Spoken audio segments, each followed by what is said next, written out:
ये एक चादर नीचे बांधनी है। इस चादर के बांधने का कोई तरीका नहीं है शरीयत में कि भाई इस तरीके से बांधो तो एहराम है। आजकल सोशल मीडिया का ज़माना है, यूट्यूब पे बहुत कुछ लिखा मिल जाता है, तो अलग-अलग क्लिप उस पर अपलोड हुए पड़े हैं एहराम बांधने का तरीका। फिर वो ऐसे करके दिखलाते हैं कि आपने एक चादर यूँ रखनी है, फिर वो यूँ करके दिखलाते हैं, फिर यूँ फोल्ड कराते हैं। आदमी कन्फ्यूज़ हो जाता है कि शायद इस तरीके से बांधने का नाम एहराम है। नीचे घर में लुंगी नहीं बांधते, धोती, बस वैसे ही बांध लें। मकसूद शरीयत का ये है कि आपके जिस्म पर सिला हुआ कपड़ा ना हो, बस आप जैसे पहनते हैं पहने, नीचे वाले जिस्म को ढक लें, ऊपर वाले जिस्म को ढक लें।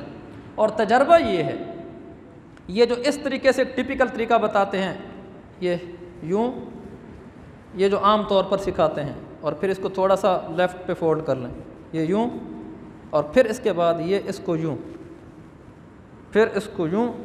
ये जो तरीका बताते हैं, इस तरीके में बड़े मसाइल हैं, पेचीदगियाँ हैं। यह तरीका नहीं इख्तियार करना चाहिए। इसमें एक बड़ा मसला ये है कि आदमी चल नहीं सकता ज़्यादा, आपको थोड़ा भी तेज़ चलना पड़ा तो आप नहीं चल सकते, ये तो फिर भी इतना बड़ा मसला नहीं है।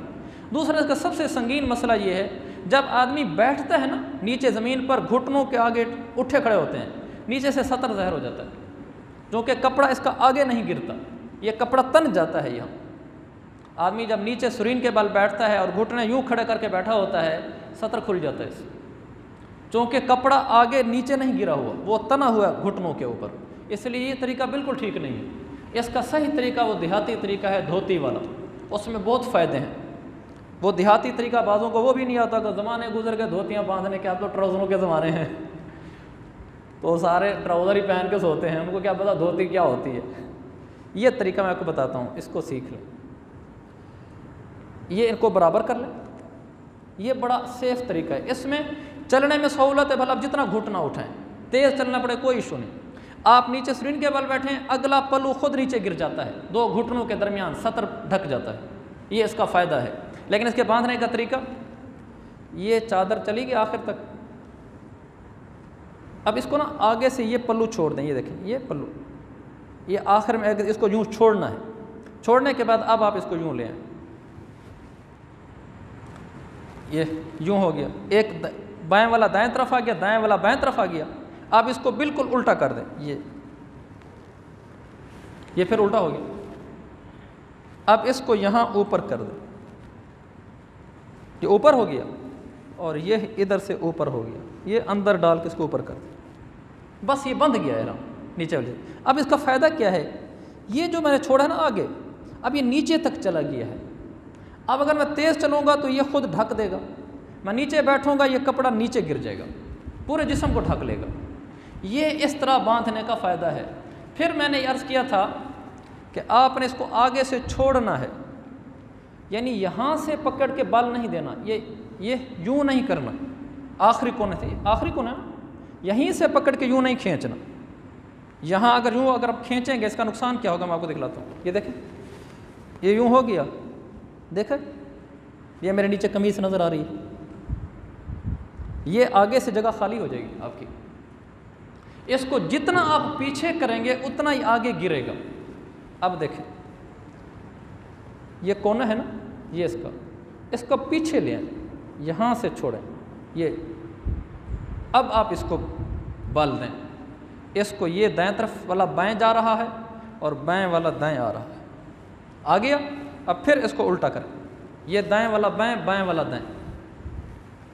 बाज़ों को ये लग रहा होगा कि बार बार बताने की क्या ज़रूरत है, आसानी तरीका है। बाज़ों को ये लग रहा है कि पता नहीं हम करेंगे कैसे, ये नई नस्ल है, इनको ये भी पता नहीं होता।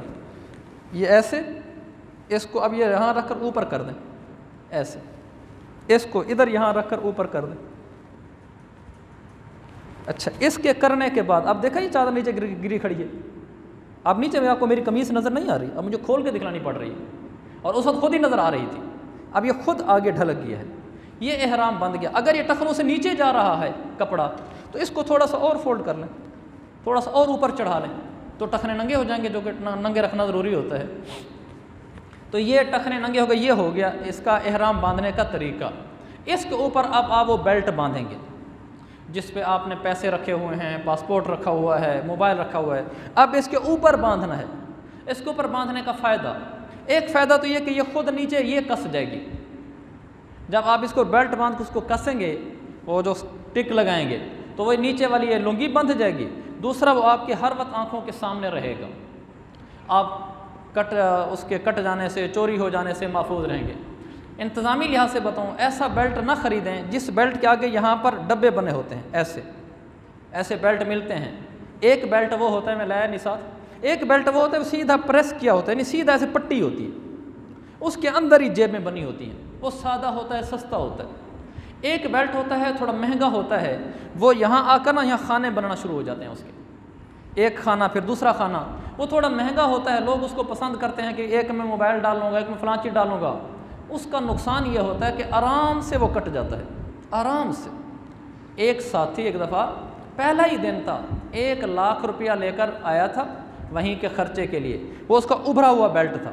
जब आप हरम में मताफ में पहुँचते हैं ना तो रश होता है, तो साथ वाला आदमी यूँ ब्लेड लगाता है तो चीज़ नीचे आ जाती है, उसको ऐसे खींच लेता है, पता भी नहीं चलता, और आपकी चीज़ कट के दूसरे के हाथ में चली जाती है। अगर उभरा हुआ होगा, अगर वो ऐसे पट्टा सा है तो आप उसके अंदर पिछली वाली जेब में जिप खोल के अंदर पैसे डालेंगे या मोबाइल डालेंगे, वो आपके जिस्म से चिपका हुआ होगा, वो अगर कटेगा तो पता चलेगा आपको, और अगला वो काटता भी नहीं है। ये एक इंतज़ामी उमूर की चीज़ है। ये बांध लिया, अब इसके ऊपर वाली चादर बांधनी है। आपने चादर देख ली, आगे गिरी खड़ी है, ये ऊपर वाली चादर। अच्छा, ये जो तौलिया है ना, देखिए तौलिया नुमा शुमार होता है, लेकिन ये कामयाब नहीं है। इसमें ये होते हैं रेशेस पड़ जाते हैं, मुसलसल पहन के ना धागे खुरदरे खुरदरे से होते हैं। आप कोई अच्छा सी लट्ठा टाइप ले लें, अच्छी काटन लट्ठे में, वो एहराम ज़्यादा कामयाब रहता है। ये ऊपर वाली चादर, इसके पहनने का कोई तरीका नहीं है, ये अमूमी तरीके से पहनते हैं। जैसे हम सर्दियों की चादर नहीं पहनते, सर्दी लगी होती है, वो सिर्फ सर पे ओढ़ते हैं, इसको सर पे नहीं ओढ़ना, ये रखें यहाँ रख कर ऐसे पहन, कंधा नंगा नहीं करना, ऐसे बस। सर नंगा किया हुआ, देखो मैंने इसलिए टोपी उतार दी थी, सर नंगा किया हुआ है, और ये चादर मैंने ऊपर पहन ली। इस तरह वहाँ वाशरूम से मैंने एहराम बांध कर आना है, यानी ये एक बांधने का तरीका है। अब ये बांध कर हम आगे वाशरूम से बाहर आ गए, कपड़े साथ लाए, वो अपने हैंड कैरी में डाल दिए। अब तमाम सिले हुए कपड़े से महफूज खड़ा हूँ। एक यहाँ गुंजाइश ये है कि ये जो आगे चादर की खुली जगह है, ये बाद लोगों को धोती बांधने का तजर्बा नहीं होता, बल्कि इस ज़माने में तो बहुत सारों को नहीं होता। तो अगर वो समझें कि मुझे धोती बांधना सही नहीं आ रही, चलते हुए खुल जाती है, सतर खुल जाता है, शरीयत में इसकी इजाज़त है कि वो इन 2 पार्टों को सिलवा ले, ये ना, इनको आपस में सिलवा ले ऐसे आखिर तक, ये पूरा सिल जाए, यानी जो 2 थे ना ये यूँ, शुरू से उसको सिलवा ले, सिली हुई ही पहन ले। इस सिली हुई चादर के पहनने की इजाज़त है। नीचे वाली चादर अगर आगे वाले पार्ट सिलवा दें, ये रेमंड से मिलती हैं सिली चादरें ऐसी, तो अगर ऐसी अगर सिली हुई चादर पहन लें इस नियत से ताकि मेरा सतर ना खुले, इसकी इजाज़त है।